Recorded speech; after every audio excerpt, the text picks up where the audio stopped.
महकमे सर, ये ज़्यादा है बात करने में। सर मेरा नाम रवि कुमार सिहाग है। मैं राजस्थान के गांव तीनडीएम, जिला श्रीगंगानगर का निवासी हूं। मैंने अपना ग्रेजुएशन पॉलिटिकल साइंस, इकोनॉमिक्स और इंग्लिश लिटरेचर से किया है। उसके बाद में सर मैंने यूपीएससी के लिए प्रिपरेशन स्टार्ट की और 1 साल IRTS के तौर पर काम किया। उसके बाद में इंडियन डिफेंस अकाउंट सर्विस के में अभी मैं कार्यरत हूँ। और सर मेरी hobbies high intense interval training, workout करना और small scale farming experiment, agriculture के विषय पर मैं ज़्यादा रुचि रखता हूँ। आप IRTS में थे और आपने वो छोड़ के IDAS को चुन लिया। जी सर। ये बहुत अजीब सी बात नहीं लग रहा सुनने में? क्योंकि जो सर्विसेज की प्रेफरेंस नॉर्मली हम देखते हैं पिछले कई सालों से, IRTS इनवेरिएबली IDAS से ऊपर होता है। और मेरे ख्याल से आपके लिए भी रहा ही होगा शुरू में। तो फिर IRTS होने के बाद IRTS से रिज़ाइन करके IDAS को चुनना, डिफेंस अकाउंट्स को चुनना, ये एक प्रैग्मेटिक फैसला था, सर्विस ओरिएंटेड फैसला था, ये कुछ और निहितार्थ हैं इसके पीछे? सर मेरा जो उद्देश्य था वो सर मुझे आगे तैयारी शुरू करनी थी। IRTS में सर एक डायनेमिक सर्विस है, टाइम कंज्यूमिंग सर्विस है।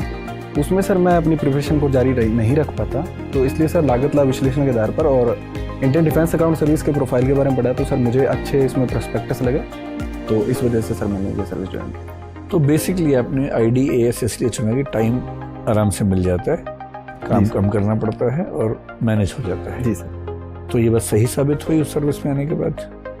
जी सर, ये बात सही साबित हुई है सर। मैं इस बार का मेरा मेंस अच्छा गया है और अभी मैं इंटरव्यू में हूँ, तो मैं मानता हूँ कि मैंने सही फैसला लिया था। तो अभी आप ट्रेनिंग पे हैं या सर्विस में आ चुके हैं?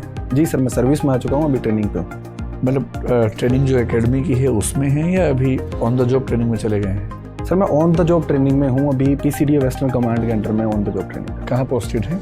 सर चंडीगढ़ में। चंडीगढ़ में। ये बताएं कि रेलवे में बहुत समय तक एक समस्या चलती रही जिसको हम डिपार्टमेंटलाइजेशन या कंपार्टमेंटलाइजेशन बोलते हैं। इसमें दिक्कत थी कि रेलवे अकाउंट्स के लोग, रेलवे पर्सनल के लोग, रेलवे जो बाकी सर्विसेज हैं, ट्रैफिक के लोग या इंजीनियरिंग सर्विसेज के लोग, उन सब में इतना गुटबाजी होने लगी कि रेलवे के लिए मैनेज करना मुश्किल हो गया।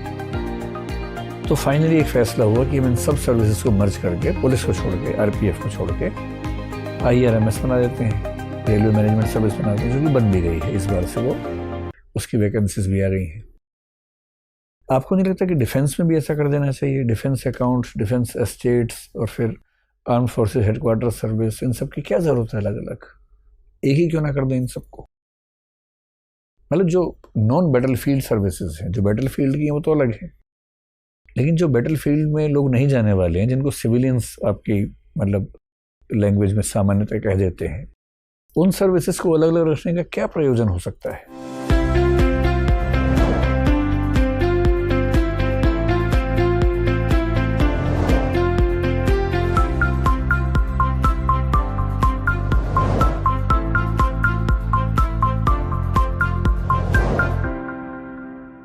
सर इसके कुछ प्रयोजन जो बताए जाते हैं, वो पहला ये है कि डिफेंस एक बहुत बड़ा सेक्टर है।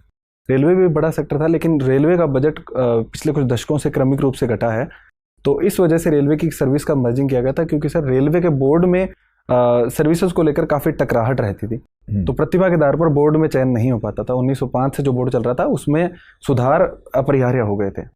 डिफेंस के स्तर पर सर ये बातचीत चल रही है कि डिफेंस की सर्विसेज को मर्जिंग किया जाए।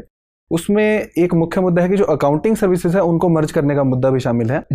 उसके अलावा जो स्टेट सर्विस है उसमें भी डिफेंस पर्सोनल्स का कहना है कि उसमें जो डिसीजन लेने की पावर है वो आर्मी पर्सोनल्स को दी जाए, ताकि जो निर्णय हैं वो त्वरित रूप से लिए जाएं।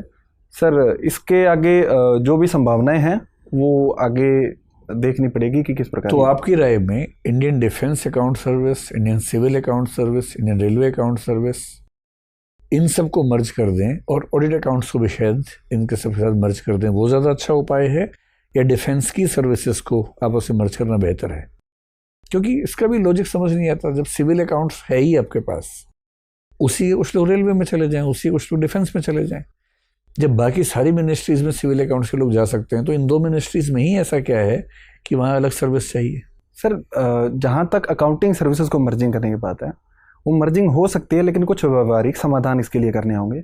जैसे कि सर डिफेंस में जो कोड हेड्स हैं वो बहुत अधिक हैं। इसमें 2 प्रकार के मैनुअल्स हैं, उसमें कोड हेड की संख्या हज़ारों में है। ठीक है। और सिविल अकाउंट्स में कोड हेड कम इस्तेमाल किए जाते हैं, वो तो मर्ज हो जाएंगे आपस में। सर उसको PFMS के साथ इंटीग्रेट करना इसलिए भी मुश्किल है क्योंकि राष्ट्रीय सुरक्षा का मुद्दा है।